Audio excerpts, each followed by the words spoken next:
Bismillahirrahmanirrahim. Assalamualaikum warahmatullahi wabarakatuh. Alhamdulillah, salatu wassalamu ala rasulillah wa ala alihi wa sahbihi wa man ba'd. Alhamdulillah, pada pertemuan kali ini, capaian pembelajaran yang harus dicapai oleh para mahasiswa dan mahasiswi adalah sebagai berikut. Mahasiswa mampu memahami teori belajar dan psikologi perkembangan dalam perspektif Al-Quran dan hadis. Kemudian selanjutnya mahasiswa mampu menjelaskan teori belajar dan psikologi perkembangan dalam perspektif Al-Quran dan hadis. Yang ketiga, mahasiswa mampu mengidentifikasi teori belajar dan psikologi perkembangan yang sesuai dengan landasan Al-Quran dan hadis. Dan yang terakhir, mahasiswa mampu mengintegrasikan teori belajar dan psikologi perkembangan yang sesuai dengan landasan Al-Quran dan hadis sehingga mendapatkan formula pembelajaran yang tepat, efektif, efisien sesuai dengan perkembangan para peserta didik. Teman-teman mahasiswa, mengulang sedikit temuan sebelumnya bahwa teori belajar dan psikologi perkembangan itu merupakan dua bidang ilmu yang saling memiliki hubungan erat antara satu dengan yang lainnya, tidak dapat dipisahkan. Kalau teori belajar berfokus tentang bagaimana seorang individu memperoleh, mengolah, dan menerapkan pengetahuan yang dimilikinya, maka psikologi perkembangan mempelajari bagaimana individu tumbuh dan berkembang sepanjang hidup mereka sesuai dengan potensi yang sudah diberikan oleh Allah Subhanahu wa taala. Dalam konteks keislaman, bahwa kedua bidang ini dapat ditelusuri melalui ajaran Al-Quran dan hadis yang menjadi pedoman hidup kita semua. Maka insya Allah kita akan menyelami lebih dalam mengenai pengembangan teori belajar dan psikologi perkembangan di dalam perspektif Al-Quran dan hadis, serta bagaimana nanti implementasinya dalam konteks pendidikan yang lebih luas dan komprehensif. Landasan pemikiran dari materi teori belajar dan juga psikologi perkembangan berdasarkan perspektif Al-Quran adalah kerangkanya bahwa ketika kita ingin membuat konsep sebuah landasan, maka dimulai dengan bertanya. Bisa kita menggunakan 5W 1H. Kita dipakai di sini 3W 1H. What, why, who, and how. Ya. Jadi apa yang dibicarakan Al-Quran tentang psikologi perkembangan dan pembelajaran, siapa yang menjadi objeknya di dalam Al-Quran dan hadis, kemudian kenapa Al-Quran dan hadis harus jadi landasan atau dasar dari bagaimana pembelajaran dan juga psikologi perkembangan. Kemudian how, bagaimana Al-Quran dan hadis itu menjadi solusi dalam permasalahan pembelajaran dan psikologi perkembangan. Nah, ini 4 pertanyaan ini yang akan menjadi landasan pemikiran tentang perspektif Al-Quran menurut Al-Quran dan hadis tentang psikologi perkembangan dan juga teori pembelajaran. Pertanyaan pertama tentang apa yang dibicarakan Al-Quran dan hadis terkait dengan proses pembelajaran dan juga psikologi perkembangan. Banyak sebenarnya ayat di dalam Al-Quran yang berbicara tentang terkait hal ini. Tapi saya ingin mengambil di dalam surat Ar-Rahman ayat 1-4. Allah berfirman, Ar-Rahmanu 'allamal Qur'anu khalaqal insana 'allamahul bayan. Allah yang Maha Pengasih yang telah mengajarkan Al-Quran, menciptakan manusia dan mengajarkan kepadanya penggunaan bahasa. Nah, di sini ada kata mengajarkan yang merupakan salah satu proses pembelajaran. Kemudian juga di sini Allah mengatakan khalaqal insan, menciptakan manusia. Menciptakan itu termasuk dalam fase perkembangan seorang manusia dalam tahap konsepsi. Jadi di sini Allah memperlihatkan bahwa ada aspek pembelajarannya dan juga bahwa ada aspek eee, psikologi perkembangannya gitu ya. Bagaimana antara perkembangan dengan proses pembelajaran ini tidak bisa dipisahkan gitu ya. Allah yang menciptakan, Allah pula yang mengajarkannya. Kemudian dalam sebuah hadis juga disebutkan, "Man arada dunya fa'alaihi bil ilmi, wa man arada al-akhirata fa'alaihi bil ilmi." Barang siapa yang menginginkan urusan dunia, hendaklah ia menuntut ilmu. Barang siapa menginginkan urusan akhirat, hendaklah ia menuntut ilmu. Ini menunjukkan urgensi ilmu, urgensi pengetahuan demi keberlangsungan kehidupan manusia, baik itu di dunia maupun di akhirat. Jadi harus bagaimana ilmu begitu penting gitu ya dalam proses kehidupan manusia. Nah, kalau kita mau baik kehidupannya, kita harus menuntut ilmu, dan dengan mengetahui ilmu itu, maka kita akan berkembang menjadi manusia yang lebih baik dari waktu ke waktu. Kemudian pertanyaan selanjutnya tentang kenapa harus Al-Quran dan hadis yang menjadi landasan pengembangan teori belajar dan psikologi perkembangan. Dan juga pertanyaan bagaimana Al-Quran dan hadis menjadi solusi dalam permasalahan proses pembelajaran dan juga psikologi perkembangan. Nah, ini dua pertanyaan yang dijawab di dalam satu ayat gitu ya.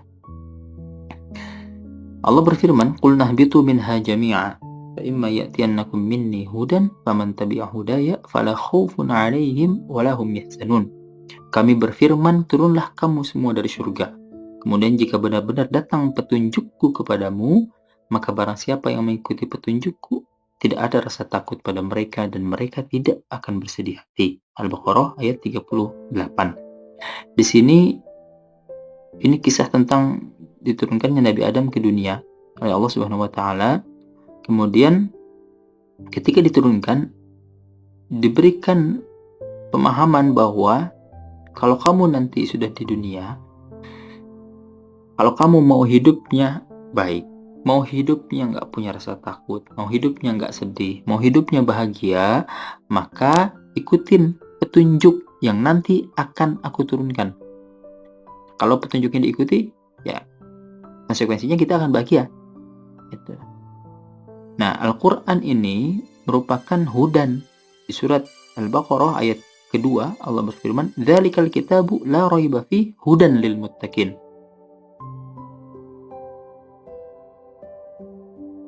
Maka Al-Quran ini merupakan petunjuk yang memang harus diikuti. Apalagi kita sebagai seorang manusia. Jadi setiap pencipta sesuatu itu selalu memberikan buku petunjuk. Kalau kita beli HP, kita dapat buku petunjuk.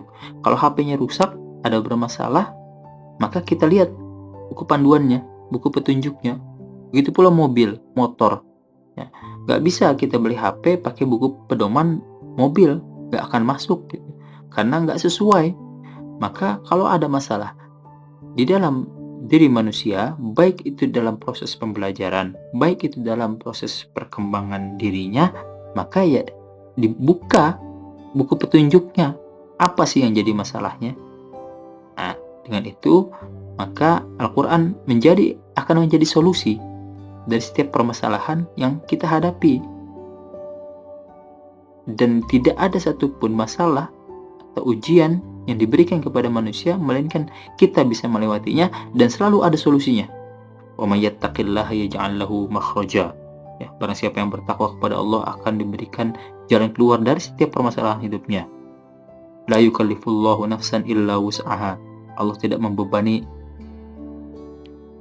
seseorang melebihi kapasitas dirinya. Ya, jadi dikasih masalah sesuai dengan perkembangannya. Anak SD dikasih ujian sesuai dengan tingkat perkembangannya. Anak SMP pun sama. Maka Al-Quran menjadi solusi dalam permasalahan.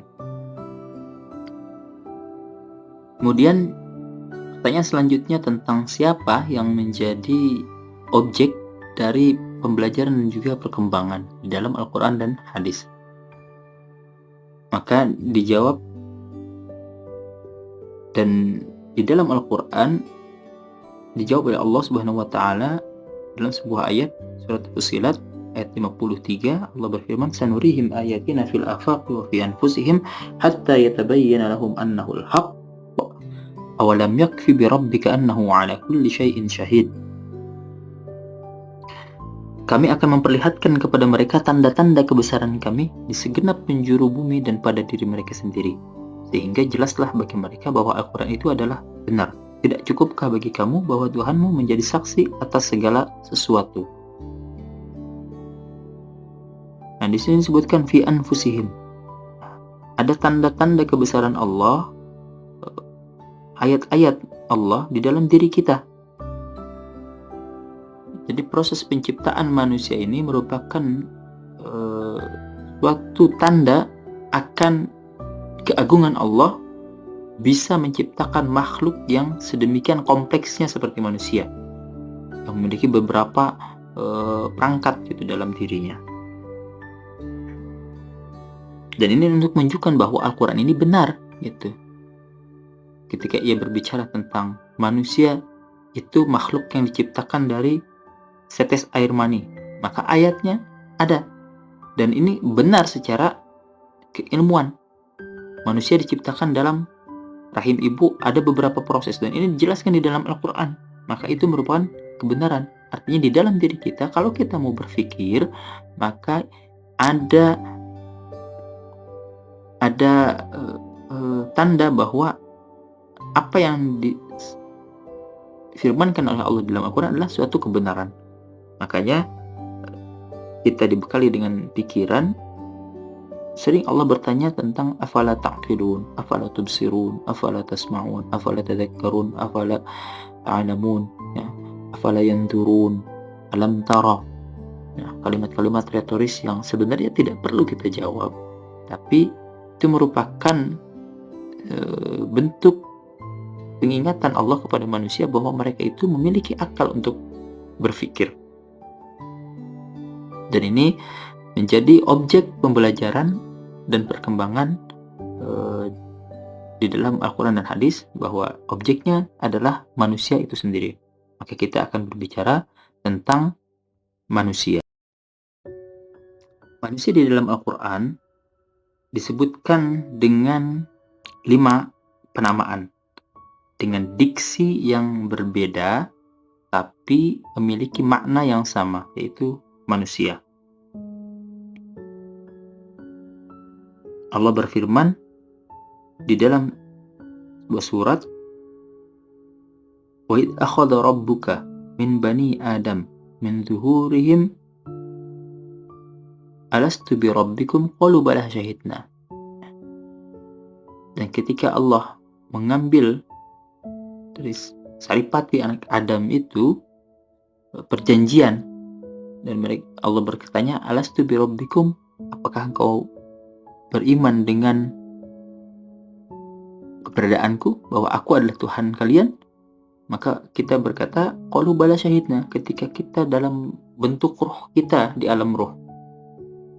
Maka penyebutan pertama manusia yaitu Bani Adam, ya, sebutan yang mengisyaratkan asal usul manusia yang berasal dari manusia bernama Adam alaihissalam. Secara genetik kita itu anaknya, keturunannya Nabi Adam alaihissalam. Disebutkan 7 kali di dalam Al-Quran.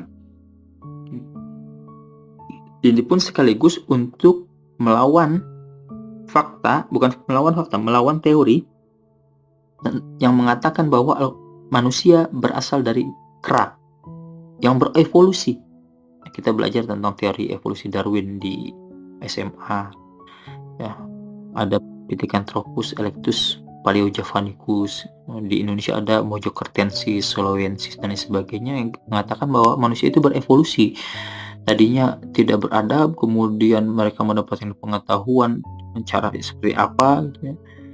Ternyata enggak, kalau manusia hanya sendiri, kalau Allah tidak mengajarkan, ya kita tidak akan bisa mendapatkan pengetahuan.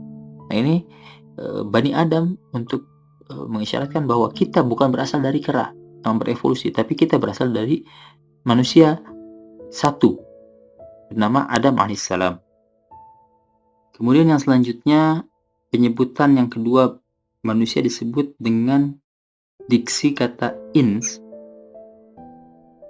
yang ingin menunjukkan bahwa manusia adalah makhluk yang halus, memiliki sisi kemanusiaan yang lembut, kemudian bukan hanya sekedar fisik saja gitu. Ins ini menggambarkan manusia sebagai makhluk yang memiliki aspek spiritual dan juga emosional, bukan hanya fisik semata, ya. Dan kalimat ins ini sering disandingkan dengan lawan katanya, yaitu jin.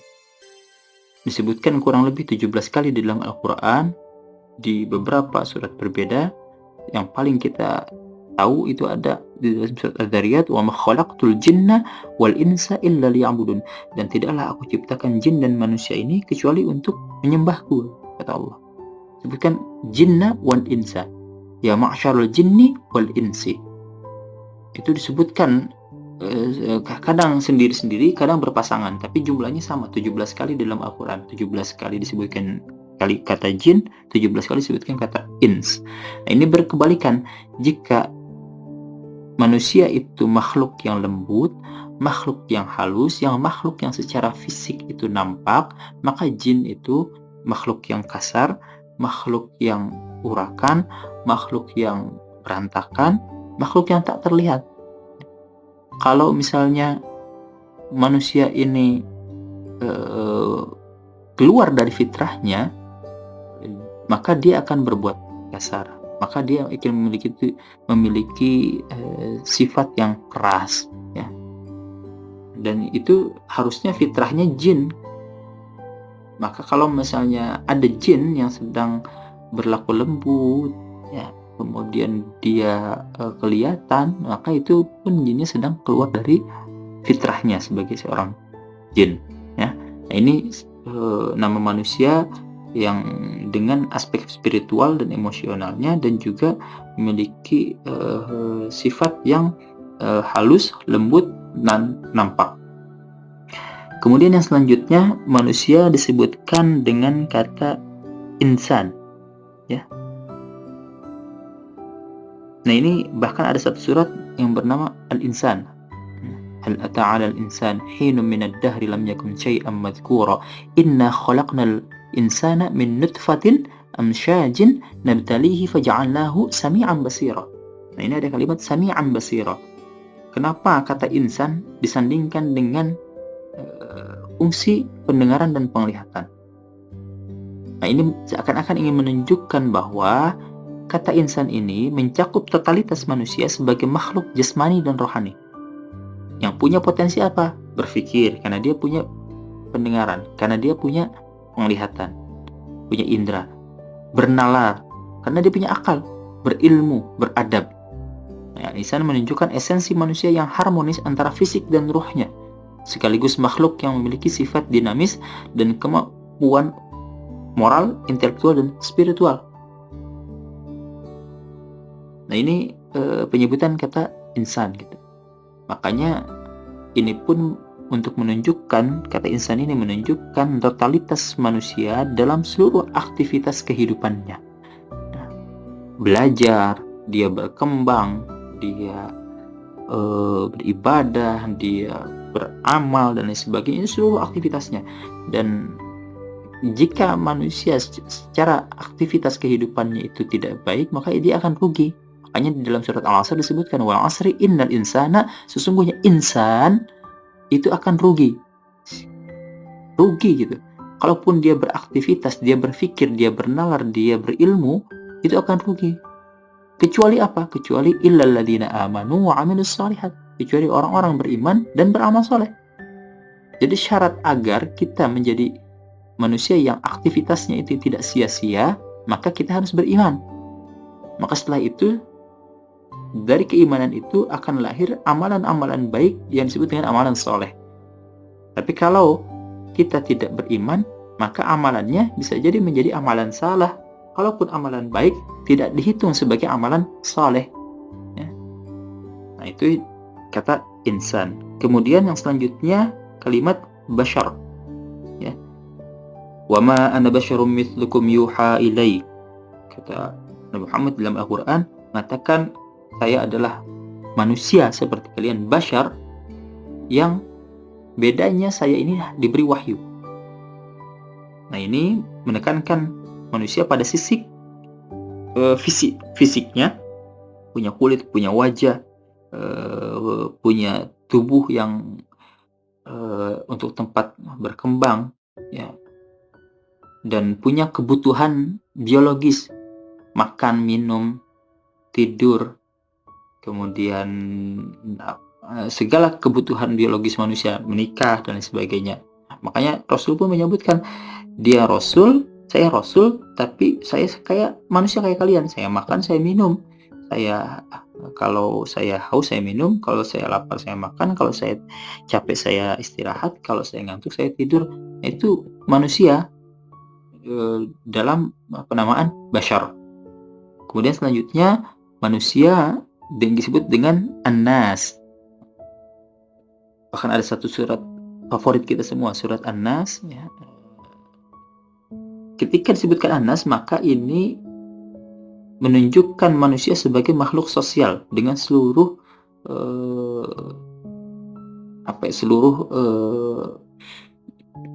aspek manusia secara keseluruhan, jamak, ya, jamaknya gitu ya. Dia tidak memandang usia, tidak memandang kelamin, tidak memandang suku, tidak memandang agama. Sekali disebutkan An-Nas, maka ini risalahnya untuk seluruh manusia. Makanya Allah berfirman, qul a'udzu birabbin nas, ya ayyuhan nasu taqu rabbakum. Ya. Ayat tentang menikah, ya ayyuhan nasu taqu rabbakum alladzi khalaqakum min nafsin wahidah. Wahai manusia, bertakwalah kalian kepada Allah, sungguhnya kalian itu diciptakan dari satu manusia, Nabi Adam alaihissalam. Disebutkan nas, artinya seluruh manusia apapun sukunya berasal dari satu gen yang sama, yaitu Nabi Adam alaihissalam. Nah, ini 5 penamaan manusia sebagai objek psikologi perkembangan dan juga proses teori pembelajaran di dalam Al-Quran dan hadis. Kemudian yang selanjutnya, bahwa tujuan penciptaan manusia sebagai objek perkembangan dan pembelajaran, yaitu di dalam surat Az-Zariyat Allah berfirman, wa ma khalaqatul jinna wal insa illa liya'budun. Dan tidaklah aku ciptakan manusia itu dan jin kecuali untuk menyembah kepadaku. Kita menyembah kepada Tuhan, kepada Allah, karena kita adalah seorang hamba. Maka tujuan diciptakannya manusia dan jin itu untuk menghamba kepada Allah Subhanahu wa Ta'ala. Nah, ibadah adalah konsekuensi logis dari bentuk penghambaan kita kepada Allah. Dengan beribadah, manusia menunjukkan penghambaan yang tulus dan menjalin hubungan yang baik dengan Sang Pencipta. Dan itu pun untuk demi keselamatan kita. Allah tidak butuh ibadah kita, Allah tidak butuh salat kita, Allah tidak butuh zakat kita, Allah tidak butuh sedekah kita, Allah tidak butuh kurban kita. Yang Allah butuhkan itu yang justru yang membutuhkan Allah itu adalah kita. Ya, kita membutuhkan rahmat Allah untuk bisa masuk ke dalam surga. Kita membutuhkan nikmat dari Allah untuk menjalankan kehidupan kita di alam dunia ini. Kemudian yang selanjutnya, konsekuensi dari menghamba itu kita mendapatkan tugas yang lain, yaitu sebagai khalifah di muka bumi ini. Apa khalifah itu? Adalah tugas tentang kita sebagai manusia bertanggung jawab untuk menjaga, mengatur, memanfaatkan bumi secara bijak dengan hati-hati dan penuh amanah. Dan posisi khalifah ini menuntut manusia menggunakan akal dan potensi yang Allah berikan untuk mewujudkan kesejahteraan serta menjunjung nilai-nilai keadilan dan kebenaran. Nah, ini termasuk dari rangkaian ibadah juga.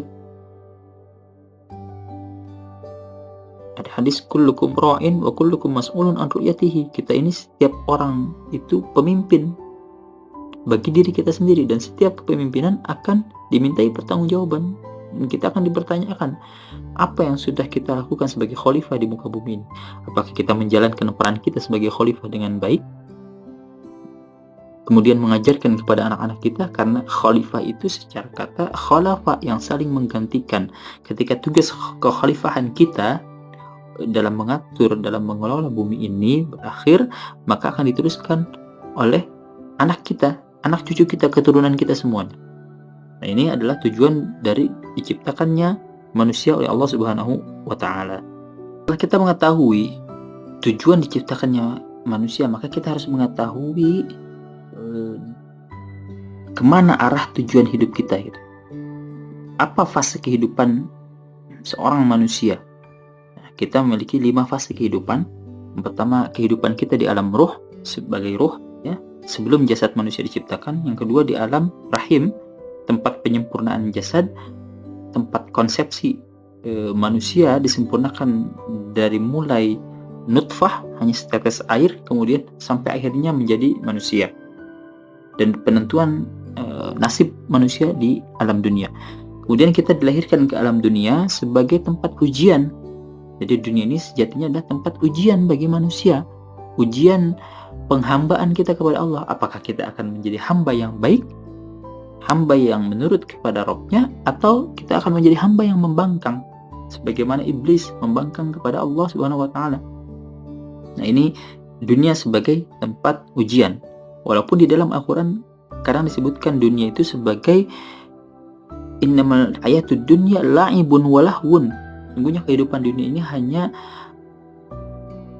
senda gurau, permainan. Makanya muncul akhirnya kalimat YOLO, you only live once. Kata kita hidup hanya sekali. Karena bagi mereka orang-orang kafir, kehidupan di dunia ini hanya sekali. Setelah kehidupan kemudian dia mati, ya sudah selesai.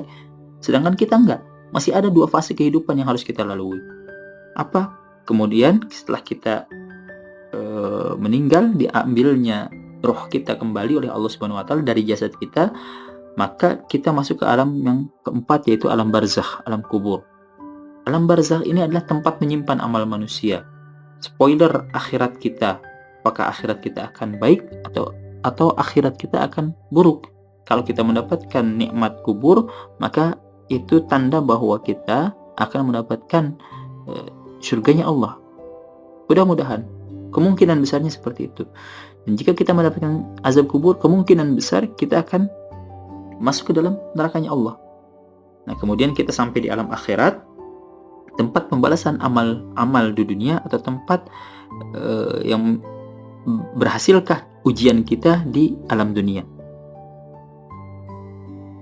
Di awal pertemuan perkuliahan, pertemuan kedua, kita sudah membahas tentang fase konsepsi, tentang manusia diciptakan di alam rahim. Maka dalilnya ini pun jelas tentang psikologi perkembangan. Kalau ayat yang sebelumnya kita menjelaskan dan di surat Al-Mu'minun itu menjelaskan manusia secara fisik, fase konsepsinya, maka di ayat yang ini di surat Ar-Rum ini Allah mengatakan fase perkembangan manusia secara keadaan. Allahul ladzi khalaqakum min dha'fin. Allah yang menciptakan kamu dari keadaan lemah. Kita lemah awalnya, ya. Masa setelah fase konsepsi, kita lahir, kita dalam keadaan lemah. Neonatus, invasi, masa baduta, balita, kemudian masa tifl, masa anak-anak, kita masih lemah tuh sampai masa baligh. Kemudian baru setelah itu, setelah masa baligh, kita mulai menjadi kuat. Dalilnya tsumma ja'ala min ba'di dha'fin quwwah. Kita diberikan kekuatan dari awalnya lemah.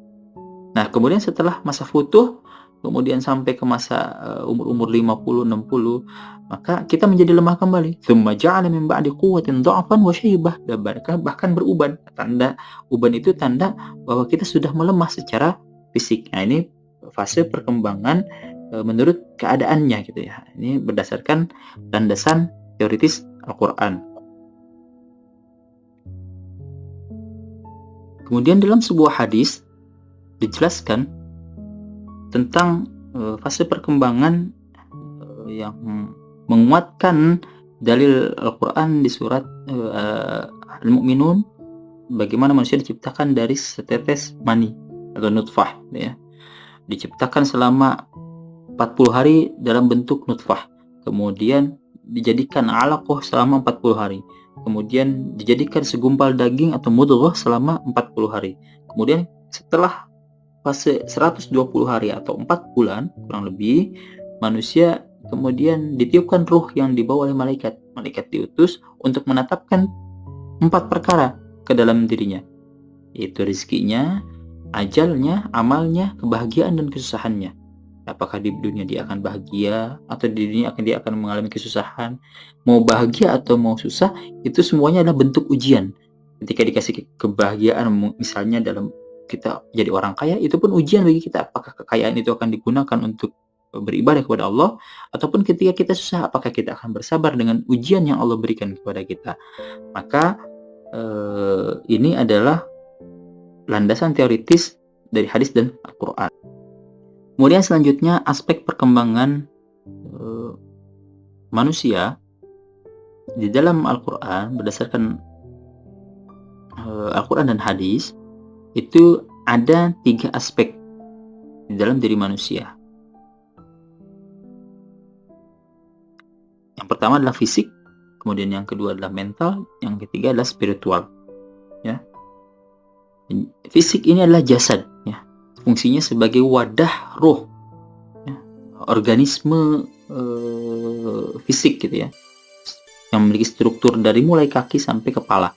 Kemudian ada jiwa yang di dalamnya ini, jiwa ini sebagai rasa jasad atau mental, substansi psikis, kognisi dan afeksi, yang di dalamnya ada jiwa ini terkandung 3 hal: akal, qalbu, dan juga ruh. Akal, qalbu, dan nafsu.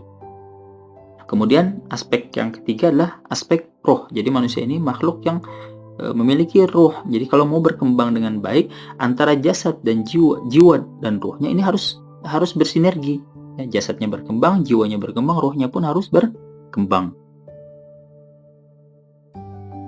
3 aspek jiwa yang tadi disebutkan, ada akal, ada qalbu, ada nafsu.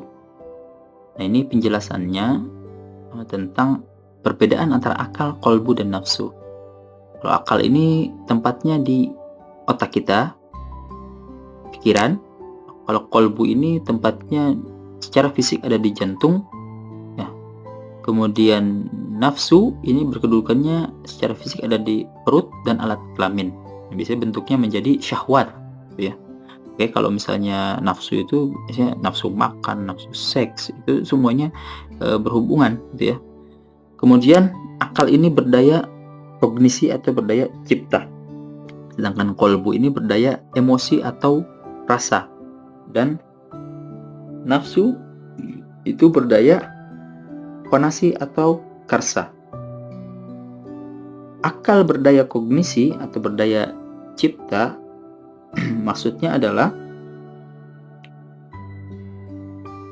akal ini berfungsi sebagai alat untuk berpikir, punya kemampuan untuk berpikir, memahami, mengamati, menilai, membuat kesimpulan. Akal punya kemampuan untuk mengolah informasi. Kemudian qalbu ini berdaya emosi, atau rasa yang berperan dalam perasaan, penghayatan batin, pengendalian emosi dalam diri manusia.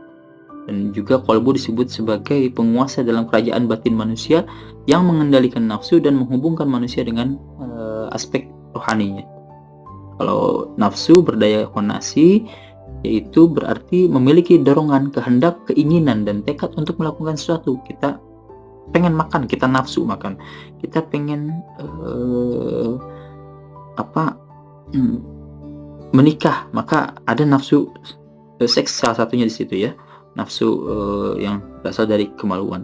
Jadi nafsu ini berperan dalam aspek tindakan dan motivasi jiwa sebagai kekuatan atau tenaga yang menggerakkan aktivitas dan perilaku manusia. Kalau secara ringkas, akal itu punya fungsi berpikir dan memahami, akhirnya dia bisa menciptakan sesuatu dari yang ada. Kemudian kolbu ini berdaya emosi atau rasa, artinya punya penghayatan atau perasaan batin, dan nafsu itu punya karsa, yaitu fungsi kehendak dan dorongan tindakan. Dan kemudian nafsu ini mengikuti natur roh dan jasad yang insaniyah, dan kolbu mengikuti natur roh yang suci atau ilahiyah, dan nafsu mengikuti natur jasad yang hayawaniyah. Artinya kalau akal ini punya batasan-batasan fisik gitu ya, kita berpikir punya batasan, ya batasannya sebagai manusia saja, nggak bisa berpikir lebih dari itu. Nah, kalau qalbu ini mengikuti natur roh yang suci ilahiyah, ya dia menjaga manusia sesuai dengan koridor yang sudah Rabb tetapkan kepada kita, Allah tetapkan untuk kita. Kalau nafsu ini mengikuti natur jasad yang hayawani ya, kebutuhan biologis dan lain sebagainya. Kayak hewan lah ya, butuh makan, butuh minum, butuh tidur, dan lain sebagainya. Kemudian akal ini punya potensi bersifat istidlaliyah atau argumentatif dan akliyah, logis. Kalau saya lapar, saya makan. Nah, itu akal. Ya. Kenapa kamu makan? Ya karena saya lapar. Kenapa nggak ditahan aja? Nggak bisa. Ini punya argumentasi dan juga logis gitu berpikirnya. Kalau kolbu dia cita rasa atau dan juga intuisi. Cita rasa itu ya kalau mau makan makannya yang rada enak apa ya gitu ya. Ih kok nggak enak ya kelihatannya makanannya, kok nggak estetis ya, kok baju begini dan lain sebagainya. Kemudian intuisi itu kemampuan untuk mengambil keputusan tanpa perlu penalaran yang panjang. Nah, kalau nafsu ini bersifat hisiyah atau indrawi. Segala sesuatu yang menimbulkan nafsu itu dimulai dari panca indera. Baik itu indera perasa, indera peraba, indera penglihatan, indera pendengaran. Ya, biasanya masuknya dari situ. Kemudian akal ini terletak pada alam kesadaran, sedangkan kolbu supra kesadaran dan nafsu alam bawah sadar. Artinya kalau misalnya kita sadar, ya kita sedang memakai akal kita. Tapi kalau kita sudah di atas kesadarannya, maka itu kita sedang memakai kolbu kita gitu ya. Kayak contoh, saya lapar, saya makan. Maka saya sadar, saya harus makan. Nah, kolbu kemudian memilah bahwa makan itu nggak boleh makan sembarangan. Nggak boleh cuma sekedar kita makan apa yang ada, karena makanan itu kan ada yang halal, ada yang haram. Nah, kolbu menjaga itu gitu. Tetap nggak boleh makan yang haram, harus makan yang halalan thayyiban. Nah, kalau nafsu ya dia di alam bawah sadar, kita nggak akan sadar kita melakukan kejahatan ya, karena orang sudah dikuasai nafsu, akalnya tidak akan jalan. Nah, jika akal ini mendominasi jiwa manusia, ini akan menimbulkan pribadi yang labil yang disebut dengan nafsul lawamah ya. Tapi kalau qalbu yang mendominasi, maka ini akan menimbulkan nafsul mutmainnah.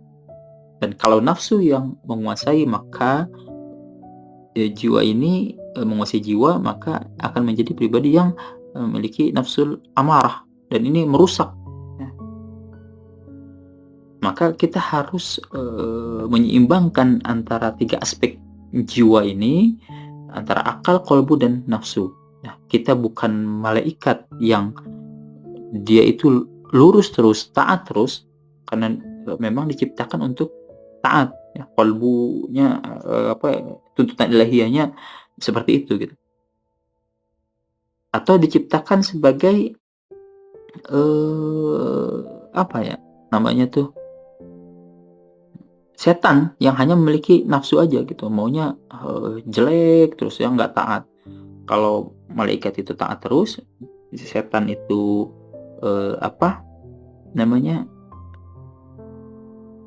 melanggar terus, membanggang terus, maka maka manusia itu diberi akal dan qalbu untuk bisa memilih.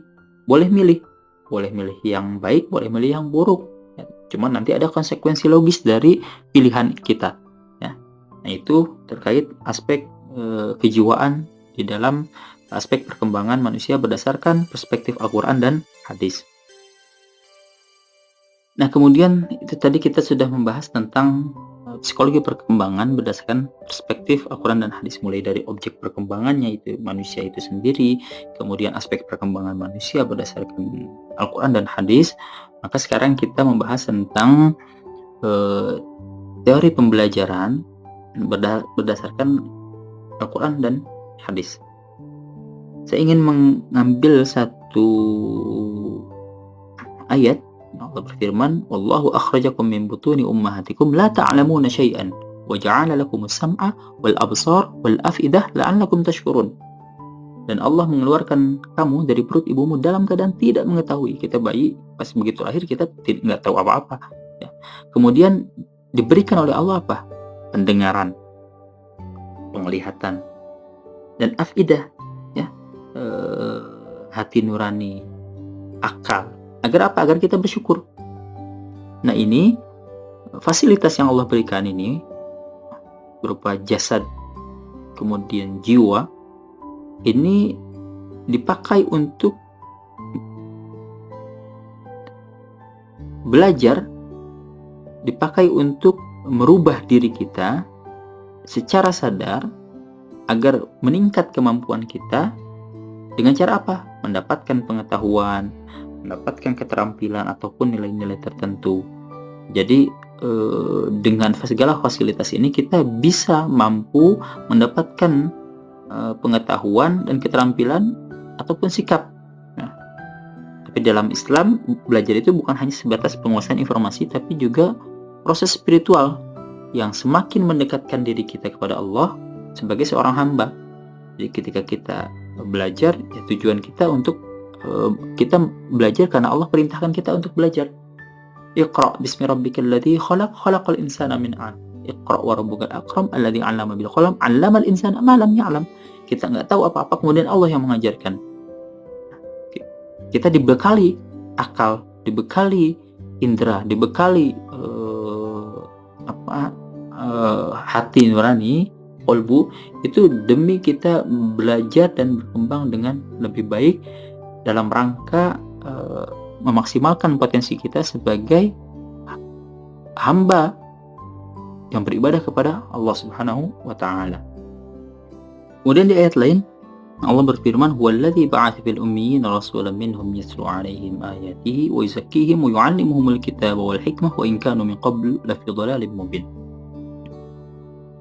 Dialah Allah yang mengutus seorang rasul kepada kaum yang buta huruf dari kalangan mereka sendiri, yang membacakan kepada mereka ayat-ayatnya, mensucikan jiwanya, dan mengajarkan kepada mereka kitab dan hikmah, meskipun sebelumnya mereka benar-benar dalam kesesatan yang nyata. Surat Al-Jumu'ah ayat 2.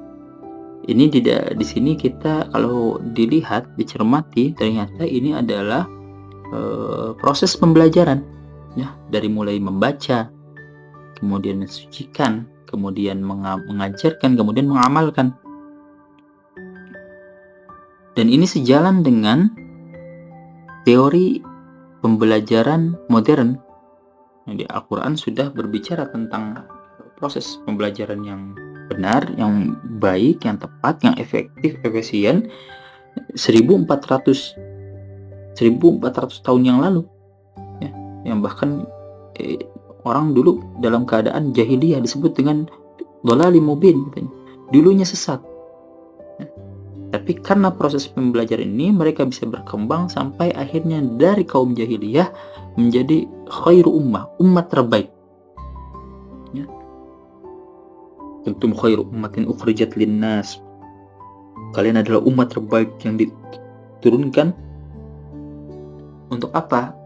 Untuk ta'muruna an-nasa bil birri wa tansawna anfusakum wa antum kuntum khairu ummatin ukhrijat linnas ta'muruna bil ma'ruf wa tanhauna 'anil fahsya'i wal munkar. Nah, ini sebagai tugas kita, sebagai salah satu tugas kita sebagai khalifah, ya, mencegah kemungkaran, kemudian juga mensyiarkan kebaikan. Nah, ini ya. Kemudian kita cermati lebih dalam tentang teori belajar Al-Quran ini, maka teori belajar Al-Quran ini ketika disebutkan yatsluna kitaballah, membacakan itu. Jadi dalam Al-Quran itu membaca itu ada dua diksi. Satu tala yatslu, utslu tilawah, Dan yang kedua, iqra ya. Qara'a yaqra'u, iqra qiraah. Kalau iqra itu perintah untuk membaca tanpa perlu memahami. Rasul itu kan ummi, buta huruf, tidak bisa menulis, tidak bisa membaca. Bagaimana dia bisa memahami, bahkan baca pun nggak bisa, sedangkan pemahaman itu bisa didapatkan melalui bacaan. Nah, kalau iqra itu hanya membaca saja. Tapi kalau utslu, yatslu itu membaca, memahami, kemudian mengamalkan. Maka kalimatnya alladzina huwallazi ba'atsa fil ummiyina rasulan minhum yatslu 'alaihim, mengajarkan, membacakan kepada mereka ayat-ayatnya, memahamkan mereka, kemudian sampai mereka mengamalkan hingga menjadi khair ummah. Yang awalnya mereka tidak tahu menjadi tahu. Karena dari proses membaca, mendapatkan informasi, kemudian memahami. Kemudian setelah dia tahu, dia disentuh jiwanya, disentuh hatinya, disucikan, ya. Kemudian akhirnya dari tidak tahu menjadi tahu, kemudian dia mau. Contoh misalnya sholat, dia nggak tahu sholat itu apa. Akhirnya setelah dibacakan, diajarkan tentang sholat, maka dia menjadi tahu tentang sholat ini. Itu tuh kognitif. Kemudian belum tentu dia mau sholat, maka disentuh jiwanya, dibersihkan hatinya, hingga dia dari tidak mau menjadi mau, efektif. Kemudian diajarkan setelah itu Al-Quran, hukum-hukumnya. Sholatnya bagaimana sih? Cara mulai sholat gimana? Rukun sholat seperti apa? Syarat sah sholat seperti apa? Maka yang tadinya tidak bisa sholat, itu menjadi bisa. Ini motorik, karena berubah menjadi bentuk amalan. Setelah amalan itu terbiasa dilakukan terus-menerus, akhirnya menjadi hikmah, ya, menjadi kebiasaan, akhirnya menjadi terbiasa, menjadi habit, behavior. Maka ada teori behaviorisme, ada teori kognitivisme. Nah, ini sejalan dengan teori pembelajaran modern. Ini sudah ada di dalam Al-Quran untuk menunjukkan kebenaran Al-Quran sebagai wahyu, sebagai firman Allah Subhanahu wa Ta'ala. Kemudian landasan hadisnya tentang teori pembelajaran ini, saya mengambil dari hadis Arba'in yang kedua di kitab Imam An-Nawawi, kitab Arba'in, 42 hadis. Hadis yang kedua tentang ilmu, tentang ihsan, tentang iman, tentang hari kiamat. Tapi yang ingin dibahas itu bukan secara matannya, hanya sebatas bahwa apa yang bisa kita ambil, bahkan bukan hanya dari matannya saja.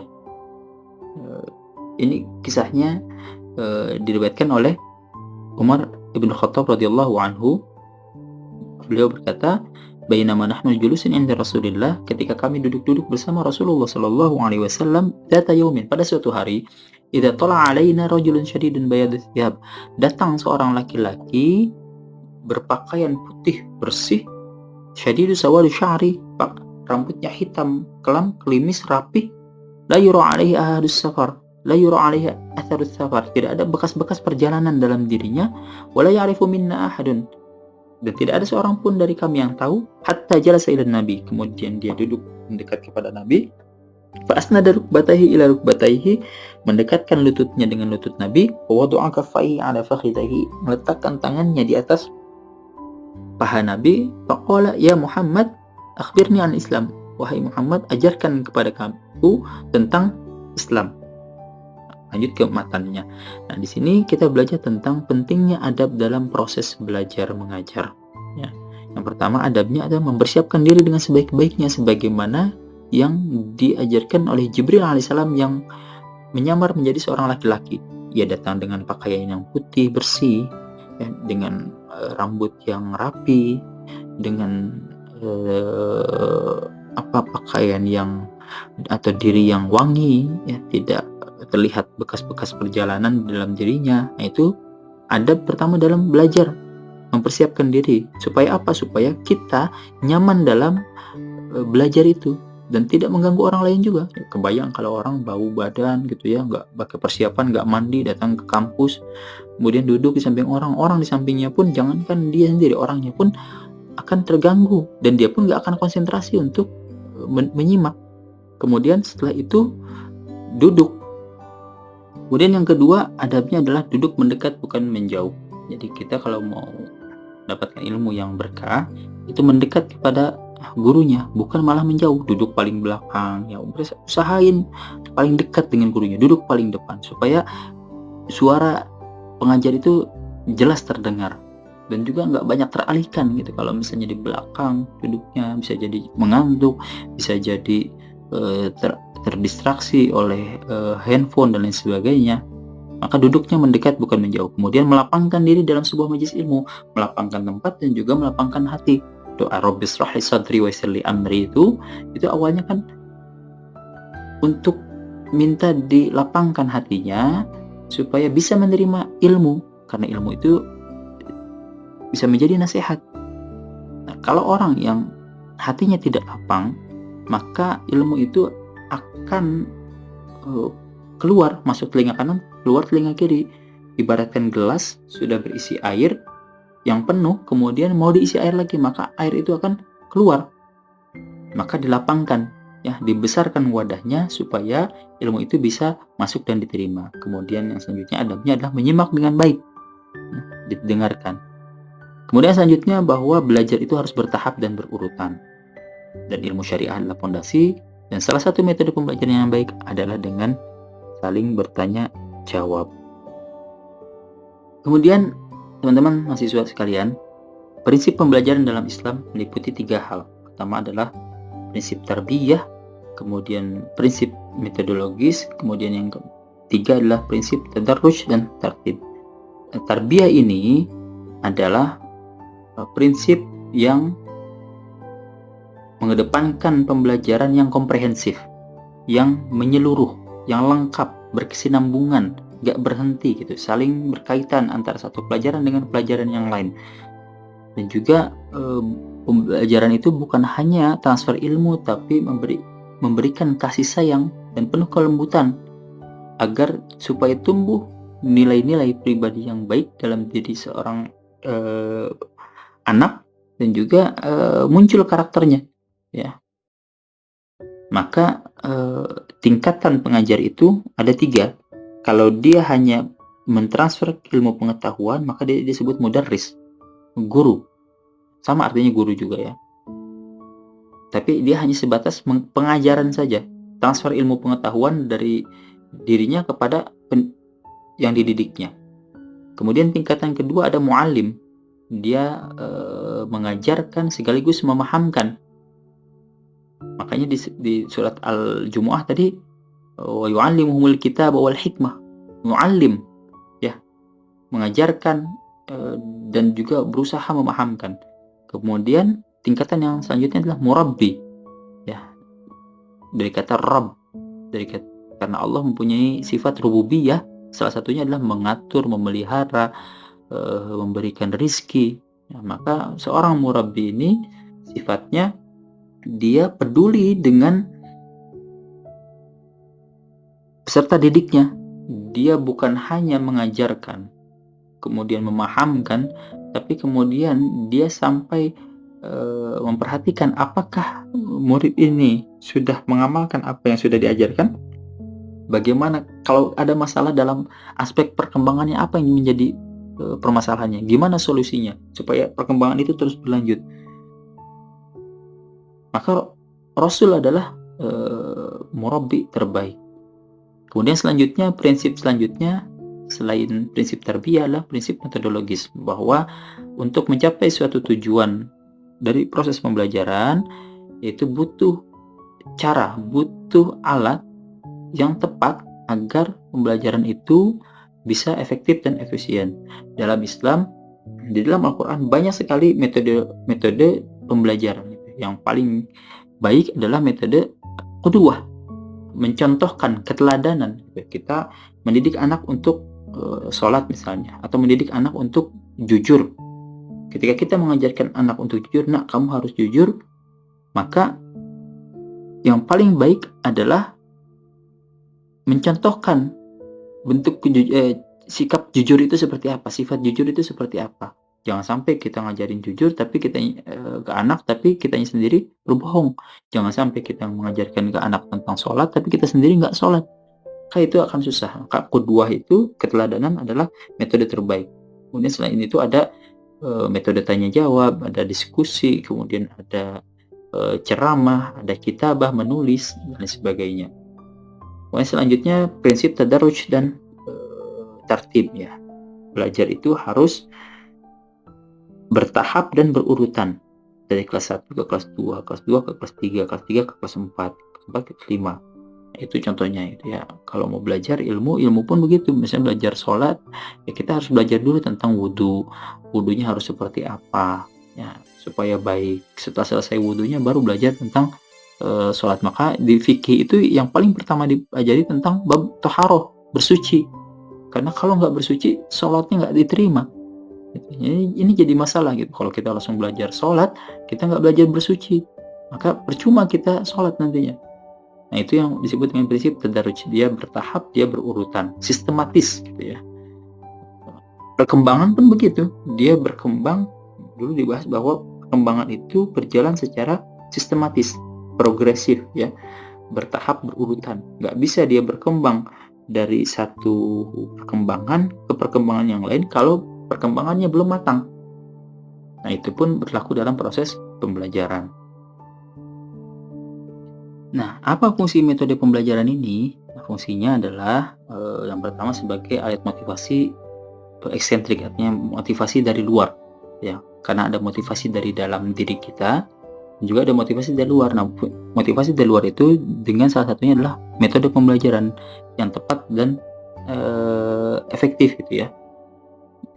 Kemudian fungsi yang kedua adalah strategi ya, bahwa penerapan metode pembelajaran oleh seorang guru itu kepada peserta didiknya itu supaya peserta didik bisa menangkap ilmu dengan baik ya. Maka itu strategi. Oh yang ini kayaknya bagusnya materi ini pakai metode ceramah, yang ini bagusnya pakai metode diskusi, yang ini bagusnya pakai metode demonstrasi dan lain sebagainya. Yang ketiga, bahwa metode ini sebagai alat untuk mencapai tujuan. Bahwa proses pembelajaran itu tujuannya kan supaya seorang bisa mendapatkan pengetahuan agar ia bisa menyelesaikan permasalahan-permasalahan kehidupannya. Tujuan dari metode pembelajaran yang paling utama adalah untuk membantu mengembangkan kemampuan individu siswa agar mampu penyelesaian masalah. Nah, bahwa metode itu memang penting. At-tariqah ahammu minal maddah. Kiai Haji Ahmad Sahal, metode itu lebih penting dari apa yang diajarkannya gitu ya. Kalau metodenya salah ya percuma juga gitu. Tapi yang lebih penting dari metode itu adalah gurunya itu sendiri. Wal mudarris ahammu minat tariqah. Tapi ternyata ada yang lebih penting dibanding guru itu sendiri. Waruhul mudarris ahammu minal mudarris nafsi. Rohnya mudarris itu lebih penting dibanding mudarris itu sendiri, guru itu sendiri. Nah, maka apapun metodenya, yang paling penting adalah roh yang mengajarkannya. Kalau metode ini ya tujuannya tadi membantu mengembangkan kemampuan individu siswa supaya mereka bisa mengatasi permasalahan dengan solusi-solusi alternatif, membantu kegiatan belajar mengajar agar pelaksanaannya bisa menjadi baik. Nah itu tujuan dari metode pembelajaran. Kesimpulannya dari apa yang kita pelajari di awal, bahwa prinsip pembelajaran dalam Islam itu meliputi tarbiyah, pendidikan yang menyeluruh komprehensif, yang metodologis, menggunakan metode yang tepat dan efektif, serta berprinsip tadarruj dan tertib, yaitu bahwa belajar itu bertahap dan teratur, berurutan. Prinsip ini menekankan bahwa pembelajaran harus mengikuti tingkat perkembangan kemampuan individu yang dilakukan secara sistematis dan bertahap agar maksimal hasilnya dan sesuai dengan fitrah manusia. Dalam Al-Quran, pembelajaran berfungsi sebagai penggugah kesadaran, takririyah, retorika Al-Quran gitu ya, yang afala ta'qilun, afala tubsirun. Kemudian selain itu juga memberi peringatan taubikiyah, ya. Kemudian mendidik ta'limiyah dan menguji imtihaniyah. Metode pembelajaran Al-Quran berperan sebagai motivasi, strategi, dan alat mencapai tujuan pembelajaran, yakni mengembangkan kemampuan individu untuk menjalani kehidupan sebaik-baiknya di dunia hingga ke akhirat. Secara keseluruhan, pembelajaran dalam perspektif Al-Quran dan hadis bertujuan membangun kecerdasan moral, spiritual, dan karakter yang komprehensif sesuai dengan potensi perkembangan yang Allah berikan kepada manusia. Nah, itu yang kita sudah pelajari dari awal sampai akhir. Jika ada pertanyaan terkait psikologi perkembangan juga teori pembelajaran berdasarkan Al-Quran dan hadis ya, tentang materi ini, boleh bertanya di lewat email atau di Instagram ataupun lewat WA. Terima kasih atas perhatiannya. Mudah-mudahan apa yang kita pelajari hari ini bisa bermanfaat sebagai